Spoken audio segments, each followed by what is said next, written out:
അടുത്തത് മൂന്നാമത്തെ സർവനാമം അനിശ്ചയവാചക സർവനാമം. ആ പേരിൽ നിന്ന് തന്നെ നമുക്ക് മനസ്സിലാകും. നേരത്തെ പറഞ്ഞത് നിശ്ചയവാചകമാണ്. നമ്മൾ എന്തെങ്കിലും ഒരു സാധനത്തിനെ കണ്ടുകൊണ്ടാണ് അതിനെ ചൂണ്ടിക്കാണിക്കുന്നത്. അപ്പൊ നമുക്ക് എന്താ സാധനം എന്ന് അറിയാം. പക്ഷെ ഇവിടെ നമുക്കൊരു നിശ്ചയമില്ല എന്താ സാധനം എന്ന്.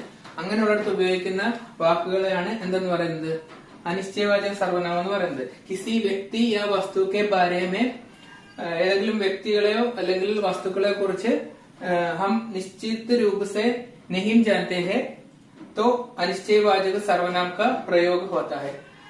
ഏതെങ്കിലും വസ്തുവിനെയോ വ്യക്തികളെ കുറിച്ച് നമുക്ക് ഒരു പ്രത്യേക രൂപം നമുക്ക് അറിയത്തില്ല എങ്കിൽ അങ്ങനെയുള്ള സന്ദർഭത്തിൽ ഉപയോഗിക്കുന്ന സർവനാമാണ് എന്തെന്ന് പറയുന്നത്, അനിശ്ചയവാചക സർവനാം. അവിടെയാണ് അനിശ്ചയവാചക സർവനാമിന്റെ പ്രയോഗം വരുന്നത്. ഉദാഹരണത്തിന് ഘർമേം കോയി ആയാത എന്ന് പറഞ്ഞാൽ വീട്ടിൽ ആരോ വന്നിട്ടുണ്ടായിരുന്നു അല്ലെങ്കിൽ ആരോ വന്നിരുന്നു. കോയി എന്ന് പറയുന്നതാണ് ഇവിടുത്തെ എന്ത് സർവനാം, അനിശ്ചയവാചക സർവനാം. കോയി എന്ന് പറഞ്ഞാൽ ആരോ എന്നാണ് ഇവിടുത്തെ അർത്ഥം. വീട്ടിൽ ആരോ വന്നിട്ടുണ്ട്, ആരാണെന്ന് നമുക്ക് അറിയത്തില്ല. ആരോ വന്നില്ലെന്ന് അറിയാം, പക്ഷെ ആരാണെന്ന് അറിയില്ല. അങ്ങനെയുള്ള സിറ്റുവേഷനിൽ എന്തോ നമുക്ക് ഒരു നിശ്ചയമില്ല ആരാ വന്നതെന്ന്.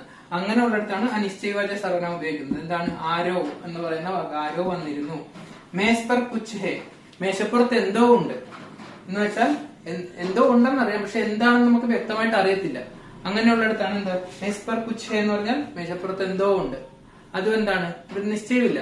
അങ്ങനെയുള്ളതിനെയാണ് നമ്മൾ എന്ത് പറയുന്നത്, അനിശ്ചയവാചക സർവനാമം എന്ന് പറയുന്നത്. ഈ കുച്ച് എന്ന് പറയുന്ന വാക്കിന് കുറച്ചെന്നർത്ഥമുണ്ട്. ഇവിടുത്തെ സിറ്റുവേഷനിൽ വെച്ചിട്ട് ഇവിടെ എന്താ എന്തോ എന്നുള്ള അർത്ഥമാണ്. എന്തോ ഉണ്ട് മേശപ്പുറത്ത്, അതാണ് ഇവിടുത്തെ അർത്ഥം. കുച്ച് നെഹി എന്ന് പറഞ്ഞാൽ ഒന്നുമില്ലെന്ന. അപ്പൊ ഒരു വാക്കിന്റെ അർത്ഥം നമ്മൾ പഠിക്കുമ്പോൾ മനസ്സിലാക്കേണ്ട ഒരു കാര്യം എന്ന് പറഞ്ഞാൽ നമ്മൾ പഠിക്കുന്ന ആ അർത്ഥം മാത്രമാണ് അതിനുള്ളതെന്ന് വിചാരിക്കരുത്. സിറ്റുവേഷൻ അനുസരിച്ച് അതിന് മാറ്റങ്ങൾ വരാം. അതുപോലെ നമ്മൾ ഇനി വാക്കുകളുടെ അർത്ഥങ്ങൾ പഠിക്കുമ്പോൾ നമുക്കത് മനസ്സിലാവും. പഠിക്കുന്ന സമയത്ത് മനസ്സിലായില്ലെങ്കിൽ കൂടി അത് പഠിച്ചു കഴിഞ്ഞിട്ട് അതേ വാക്ക് നമ്മൾ വേറൊരു സിറ്റുവേഷനിൽ പ്രയോഗിക്കുന്ന സമയത്ത് നമുക്ക് ആ വ്യത്യാസം മനസ്സിലാവും. അതുകൊണ്ട് വാക്കുകളുടെ അർത്ഥം പഠിക്കുമ്പോൾ പ്രത്യേക ഒരു കാര്യം മനസ്സിലുണ്ടായിരിക്കണം.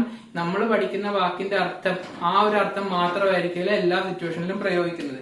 സിറ്റുവേഷൻ അനുസരിച്ച് അത് മാറാം. അല്ലെങ്കിൽ നമ്മൾ സ്വയം നമ്മളുടെ യുക്തിബോധം അനുസരിച്ച് എന്ത് ചെയ്യണം, ആ സിറ്റുവേഷൻ അനുസരിച്ച് ആ വാക്കിന്റെ അർത്ഥം നമ്മൾ മനസ്സിലാക്കിയെടുക്കണം. ഓക്കെ.